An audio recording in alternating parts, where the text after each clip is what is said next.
CNPS et son portail e.cnps.ci et NCA Bank Côte d'Ivoire, le vrai visage de la banque, vous offre RTI Money. Bonsoir à tous et bienvenue dans RTI Money, votre magazine sur la banque, l'assurance, la finance et sur votre argent en général. Tout de suite, voici le sommaire de cette émission. Avec d'abord notre grand reportage qui jette un regard sur l'argent de la diaspora ou comment de plus en plus de services sont mis en place pour que les Ivoiriens de l'étranger puissent investir au pays.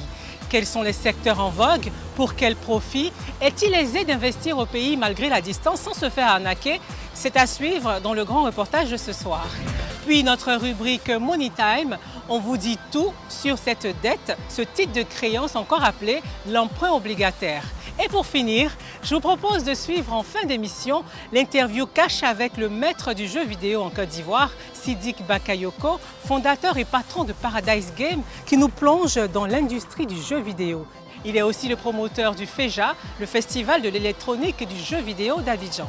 C'est une communauté d'environ 1,2 million d'expatriés qui contribuent à l'essor de la Côte d'Ivoire à travers ses investissements. Et pour renforcer cette contribution, de plus en plus de services publics ou privés sont mis en place pour que la diaspora ivoirienne puisse investir efficacement et sereinement au pays. Il s'agit notamment d'investissements pour la santé de leur famille, dans l'immobilier ou d'autres placements encore, ce qui entraîne d'ailleurs des transferts d'argent de plus en plus importants de la diaspora vers le pays. Comment se développe ce secteur? Voici une plongée dans l'argent de la diaspora, le grand reportage de ce soir. Regardez.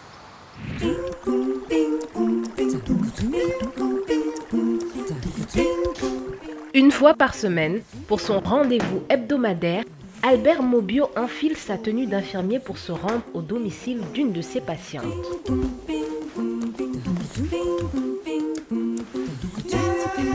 Depuis plusieurs mois, ce soignant travaille pour le compte d'une jeune entreprise. Elle propose aux membres de la diaspora africaine, notamment en Europe, des services de santé qui bénéficient à leurs parents restés en Afrique. Nous rendons une bénéficiaire qui est diabétique et hypertendue. Donc c'est une assistance, c'est un suivi médicalisé.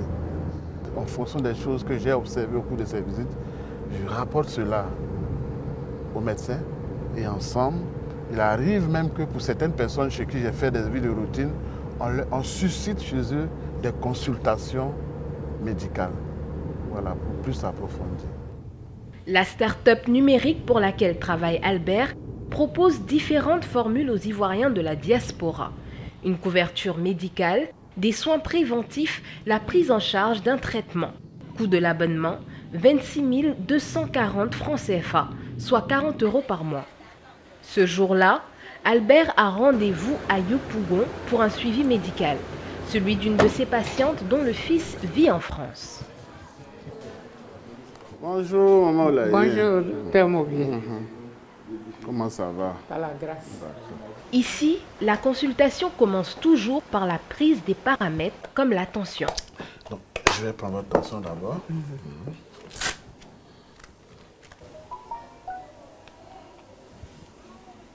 Ça me donne 193, 107. Et puis le pouls est à 81. Maman, la tension est élevée. Est-ce que ce matin, tu as pu prendre ton traitement avant que nous n'arrivions ici? J'ai pris. Tu as pris le traitement? J'ai fait mon traitement. Et tu prends ça régulièrement? Régulièrement, je ne rate pas. Sa tension élevée n'enlève pas son sourire à Hélène. À 70 ans, elle ne se soucie plus de ses frais médicaux réglés par son fils qui veille sur sa santé depuis Paris. C'est mon fils qui paye les médicaments. Même pour aller dormir, il m'appelle « Maman, c'est comment ?» En tout cas, à la grâce de Dieu, il veille sur ma vie. Et pour lui faire un compte rendu, Hélène appelle son fils après chaque consultation. Ce matin, les docteurs, là, effectivement, ils sont arrivés. La tension est montée, la glycémie est normale. Dans l'ensemble, ça s'est bien passé quand même? Dans l'ensemble, ça s'est bien passé. Le fils d'Hélène profite de chacune des visites d'Albert pour faire un point médical avec l'infirmier. Depuis qu'il s'est abonné à ce service de santé à distance, le fils est moins angoissé par le sort de sa mère. La santé des parents, une préoccupation pour des millions d'Africains de la diaspora. C'est super parce que nous qui sommes ici, vraiment nous sommes très préoccupés pour nos parents.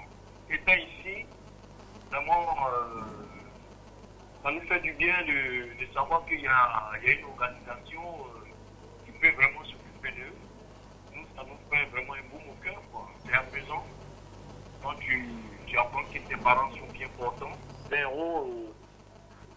pour l'instant, c'est ce que je paye. Et j'ai même demandé s'il y avait une possibilité, voilà, de pouvoir payer plus pour qu'elle soit vraiment suivie correctement comme il se faut. Comme le fils d'Hélène, les Ivoiriens de l'extérieur sont estimés à 1,2 million. Ils font partie de cette diaspora africaine qui a envoyé 48 milliards de dollars en Afrique subsaharienne l'année dernière. Des transferts d'argent qui ont parfois servi à investir dans un secteur porteur, l'immobilier. Nous sommes réunis aujourd'hui pour valider ensemble en fait, le lancement du nouveau programme donc, qui a été validé semaine dernière sur Paris. Le client qui a commandé en fait, la duplex 4 pièces à Benjerville va effectuer le prochain versement, normalement semaine prochaine, de 10 millions, pour pouvoir en fait, lancer l'élévation des murs. Construire des maisons en Afrique pour des Africains de la diaspora, le créneau de Lionel Manzan, lui-même membre de la diaspora, vivant entre France et Côte d'Ivoire. Une double vie utile pour identifier les besoins et les doutes de ces Africains de l'étranger qui veulent investir sur le continent. Aujourd'hui, il faut savoir que la diaspora a perdu confiance. Nous avons eu des cas où certaines entreprises ont effectué des campagnes de promotion immobilière à Paris en 2015 où il y a eu une très grande vague de souscriptions et ces entreprises ont disparu, aucun projet n'est sorti de terre. Et ces différentes mésaventures que la diaspora a connues a poussé cette diaspora à se refermer sur elle-même et à plutôt confier ses projets à des membres de la famille ou à ne rien faire tout carrément. Je suis issu de la diaspora, je vis à Paris en France, mon associé également. Et il y a quelques années de cela, il a souhaité en fait acheter un terrain au Togo. Et il s'est passé 7 ans pour qu'il puisse avoir un titre foncier qui lui garantissait qu'il était réellement propriétaire. En tenant compte de ces réserves de la diaspora, Lionel a décidé de créer une offre sur mesure. Son objectif, préparer, lancer et surveiller les chantiers d'Ivoiriens de l'extérieur qui veulent construire leur villa à Abidjan. Alors nous allons chez l'un de nos partenaires constructeurs. C'est lui qui nous accompagne sur les nouveaux programmes mis à disposition de la diaspora. Tout part d'une sélection. Donc une sélection d'un certain nombre de constructeurs selon leurs références et leurs réalisations. Donc il y a une enquête qui est faite auprès des anciens clients pour avoir effectivement leur avis sur ce constructeur. Ce matin-là, Lionel et son équipe ont rendez-vous avec une pièce maîtresse de son offre immobilière de construction destinée à la diaspora ivoirienne. Bonjour, monsieur Ouattara. Ange-Michel Kouadio dirige une société de construction qui est partenaire des chantiers de la diaspora, suivi par Lionel.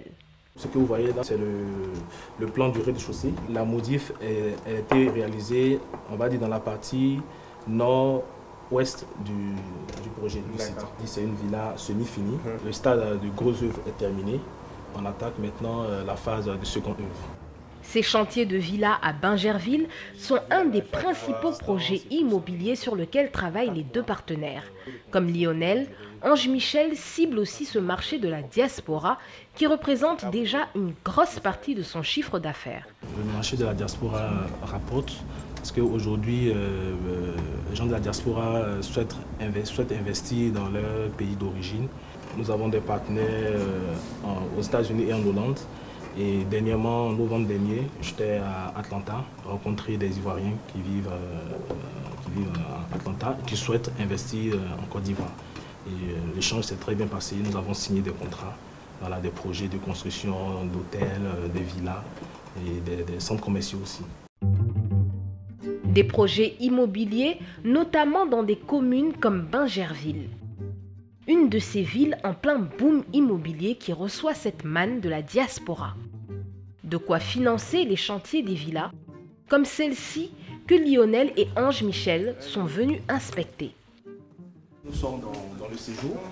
Vous constatez que les matériaux sont arrivés là. Voilà, sont arrivés. Vous voyez un peu client il a vraiment voulu le design particulier par pièce. C'est ça, ouais. Donc on a le design du faux plafond de séjour. Ouais. Là on a la salle à manger. La salle à manger qui donne sur une terrasse avec une grande baie vitrée. Parce que le client il a voulu avoir vraiment de la lumière qui rentre dans tes pièces du séjour. Une villa duplex de 7 pièces. Coût total 55 millions de francs CFA, y compris la commission de l'entreprise de Lionel. Un montant que les membres de la diaspora peuvent payer par petites tranches. L'objectif premier, c'est de pouvoir réaliser tout type de construction qui, selon les désirs des différents clients de la diaspora, allant du petit budget jusqu'au gros standing, voilà, mais en tenant compte aussi de leur trésorerie. Nous avons mis en place en fait, un paiement par avancement des travaux.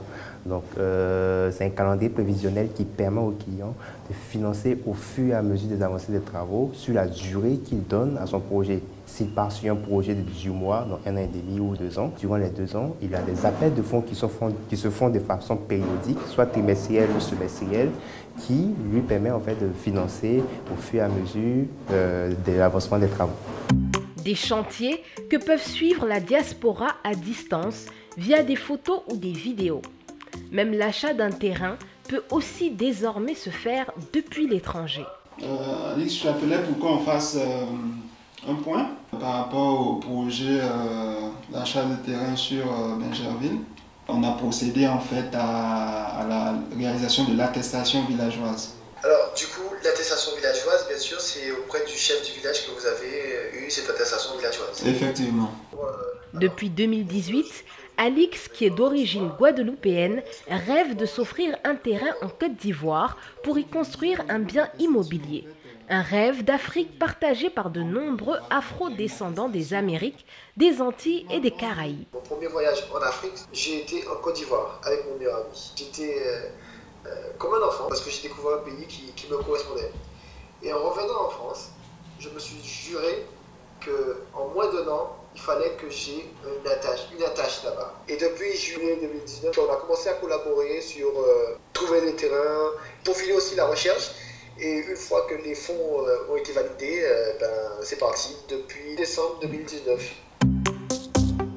L'argent de la diaspora, une manne de plus en plus convoitée par les établissements bancaires et financiers ivoiriens qui multiplient les offres destinées à cette cible. Avec en ligne de mire le marché des transferts d'argent. Un marché jusqu'ici monopolisé par les géants américains qui multiplient les stratégies commerciales pour ne pas perdre le jackpot de la diaspora. À la recherche d'une offre qui vous corresponde, découvrez nos offres de produits et services groupés NCA Bank, les packs tout en un. Compte chèque, découvert, carte bancaire, service bancaire à distance, assurance vie et plein d'autres avantages. Jeunes, artisans, fonctionnaires et salariés, quel que soit votre profil, nous avons le pack qui vous convient. Rendez-vous dans l'agence NCA Bank la plus proche et ouvrez votre compte. Plus d'infos 80 200 800. NCA Bank, le vrai visage de la banque. Vous regardez RTI Money et vous faites bien car dans quelques instants, rendez-vous pour notre entretien cash avec Sidik Bakayoko, fondateur et patron de la start-up Paradise Game qui nous plonge dans l'industrie du jeu vidéo. Mais avant, voici notre rubrique Money Time pour décrypter l'actualité et ce qui se cache derrière les mots de la banque, de l'assurance ou de la finance. Ce soir, on vous dit tout sur l'emprunt obligataire.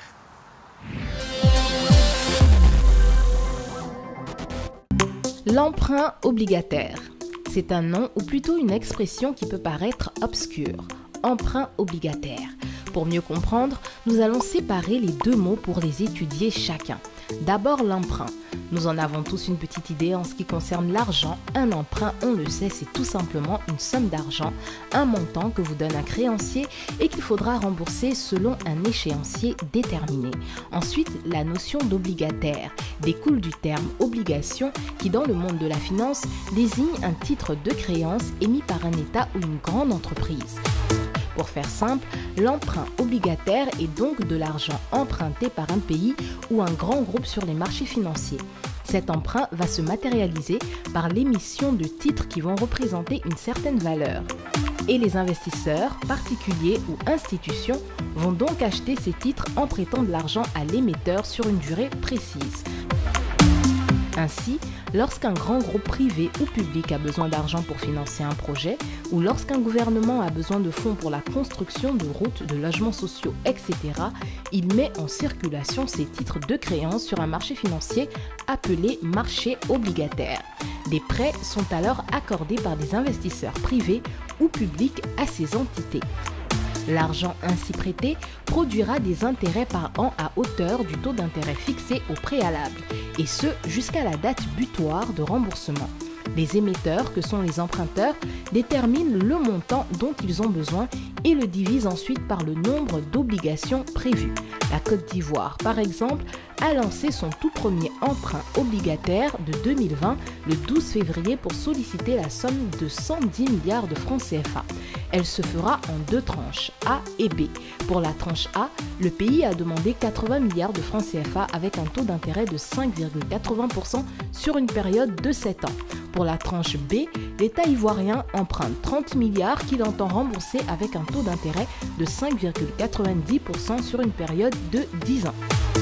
Au final, ce sont donc 11 millions d'obligations coûtant chacune 10 000 francs CFA qui ont été émises sur le marché obligataire de la Bourse régionale des valeurs mobilières, le marché financier de l'UMOA, principale place d'achat de ce que l'on appelle les obligations d'État, un marché porteur de plus en plus utilisé par les États pour se financer. La Côte d'Ivoire a ainsi emprunté plus de 3 302 milliards de francs CFA via les emprunts obligataires de 1999 à 2019. Notre invité ce soir est un entrepreneur ivoirien. Il a choisi de se lancer dans un secteur très peu développé en Afrique, les jeux vidéo. Il a créé sa start-up Paradise Game et il organise chaque année le FEJA, le Festival de l'électronique et du jeu vidéo d'Abidjan. Sidik Bakayoko, bonsoir. Bonsoir. Vous avez une salle, sinon 2. Vous avez celle-là, la plus grande, qui fait 1200 mètres carrés. Est-ce que le jeu rapporte ? Alors, il faut dire qu'aujourd'hui, le jeu vidéo dans le monde entier, c'est près de 130 milliards de dollars qui sont générés chaque année. Le jeu vidéo génère plus de revenus que le cinéma et la musique combinée. L'Afrique, c'est quoi, 900 millions par an? Ça représente quoi, 1%? 1%, c'est ça. Aujourd'hui, il faut comprendre que l'écosystème du jeu vidéo n'est pas encore très structuré en Afrique. Vous commencez tout doucement à avoir quelques acteurs qui émergent, mais on espère que d'ici 18 à 24 mois, on commence à sentir quand même un changement intéressant. On a déjà une population jeune très importante en Afrique. Justement, c'est votre cible? Tout à fait. Vous en recevez combien par jour? Alors aujourd'hui, en semaine, ça peut varier plusieurs centaines. Le week-end, plusieurs milliers. Voilà. L'idée aujourd'hui, c'est vraiment d'attirer la masse. Qu'est-ce qui vous fait dire que l'Afrique peut être un marché porteur quand on sait que le tiers de la population africaine vise le seuil de la pauvreté, quand on sait qu'il y a des millions de jeunes qui sont au chômage? Il n'y a pas forcément une corrélation entre le niveau de revenu d'une personne et l'argent qu'il gagne chaque jour et sa consommation d'un bien ou d'un service. Si c'est important pour un client, il va trouver le moyen de pouvoir accéder à ce produit ou ce service-là. Soit en demandant à un frère ou à une femme, à quelqu'un de la famille, soit parce que voilà, c'est un oncle ou une tante qui va prendre son neveu pour aller à la salle de jeu. Nous, on se dit qu'il y a un potentiel. Aujourd'hui, il y a très peu de divertissement disponible aujourd'hui pour les populations africaines. Donc, on se dit qu'il y a un élément important, c'est comment est-ce qu'on peut utiliser le divertissement, nous, aujourd'hui, comme moyen, d'offrir une activité saine aux jeunes. Et 2, comment est-ce qu'on permet, grâce à cet univers-là, de permettre de découvrir l'ensemble des métiers derrière l'univers du jeu vidéo. Mais justement, parlons-en, le métier de l'intelligence artificielle, la réalité virtuelle, c'est l'avenir? On espère. Les nouvelles technologies peuvent apporter beaucoup. On parle aujourd'hui de 4e révolution industrielle. Il est important de regarder qu'est-ce que cet univers des nouvelles technologies-là peut apporter au marché africain. Et derrière ça, il y a énormément de secteurs d'activité. Vous avez mentionné l'intelligence artificielle, c'est un grand sujet aujourd'hui. Des sociétés importantes, enfin je veux dire, les GAFA font énormément de travail aujourd'hui sur ces secteurs-là pour essayer de voir comment est-ce qu'ils peuvent améliorer leur business. Et on réalise très bien que tout ce qui marche à l'international va à un moment donné toucher l'Afrique, peut-être de manière un peu différente, mais va toucher le continent à un moment ou un autre. Et voilà, et donc nous on est content de pouvoir faire partie de cet univers. Comment on fait pour convaincre la banque pour vous accompagner et surtout vous, comment vous avez fait pour vous lancer dans cet univers-là? Et écoutez, c'est un sujet extrêmement intéressant. Comme on dit souvent, c'est le problème de l'œuf et la poule. Quand vous allez voir une banque, elle va vous dire, bon, écoutez, qu'est-ce que vous avez déjà fait? Montrez-nous des revenus, montrez-nous votre track record pour que voilà, on puisse voir si effectivement vous avez fait des choses intéressantes, si ça marche pour pouvoir vous accompagner. Mais quand vous êtes entrepreneur, vous leur dites, mais écoutez, j'ai pas encore commencé et j'ai besoin d'argent pour pouvoir le faire. Donc c'est un peu difficile. Après, certains vous diront que les banques ne sont pas peut-être adaptées pour ce type de financement-là. Il faut aller vers de l'angel investment, il faut aller voilà, vers d'autres types de financement. Mais aujourd'hui, ça reste encore un peu compliqué au niveau des banques. Maintenant, voilà, aujourd'hui… Mais comment vous avez fait, vous? Des partenaires, des mécènes, vous-même sous fonds propres? C'est un mélange. J'avoue que beaucoup de fonds propres. C'est de l'intelligence financière, tout ça. On remercie Dieu, on a eu beaucoup de chance. Maintenant, voilà, il y a une dose d'ambition, de volonté, de combativité. Voilà. On prend ici, on met là, on récupère ici, on met là. Et puis tout doucement, on avance. Maintenant, voilà, on espère qu'un jour, demain, on pourra être au niveau voilà, de la Silicon Valley ou d'autres environnements qui accompagnent les entrepreneurs. Alors, quand on est une start-up comme la vôtre, est-ce que le but ultime, c'est de c'est de se faire racheter par exemple par Sony? Non, pour l'instant, je pense qu'il y a ce rêve-là. Le rêve, c'est effectivement de devenir cette multinationale-là.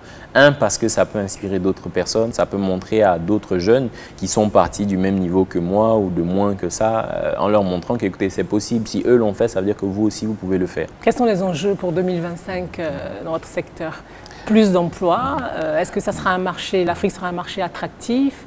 Oui. Comment vous voyez d'ici 5 ans? Oui, alors aujourd'hui, il y a un enjeu à plusieurs dimensions, je dirais. Le premier enjeu, c'est effectivement, c'est déjà d'élargir la population qui s'intéresse à l'univers du jeu vidéo. Le deuxième enjeu, c'est comment est-ce qu'on crée les bases pour que ce soit une véritable industrie. Et donc, pour avoir une véritable industrie, ça veut dire quoi? Ça veut dire qu'il faut créer de l'emploi.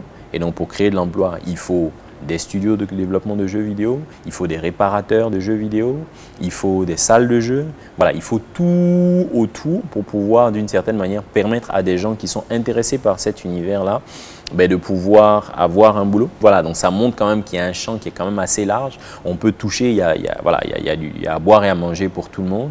Maintenant, derrière ça, c'est important aussi de dire que ok, on veut créer des jeux vidéo, on veut pouvoir se lancer dedans, mais comment on le fait si on n'a pas de formation? Donc il y a un enjeu énorme, c'est au niveau de la formation.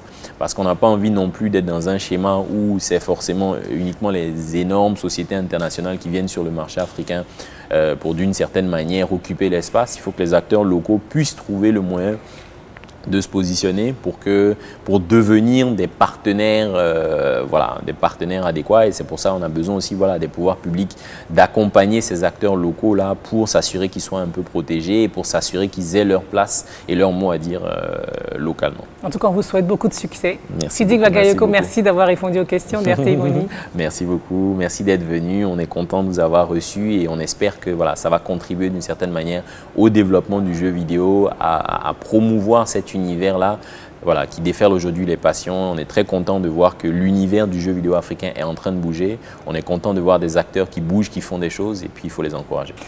Et voilà, c'est dit. RTI Money aujourd'hui, c'est terminé. Merci de l'avoir suivi. Je vous donne rendez-vous la semaine prochaine pour une nouvelle immersion. D'ici là, portez-vous bien. La CNPS et son portail e.cnps.ci et NCA Bank Côte d'Ivoire, le vrai visage de la banque, vous ont offert RTI Money.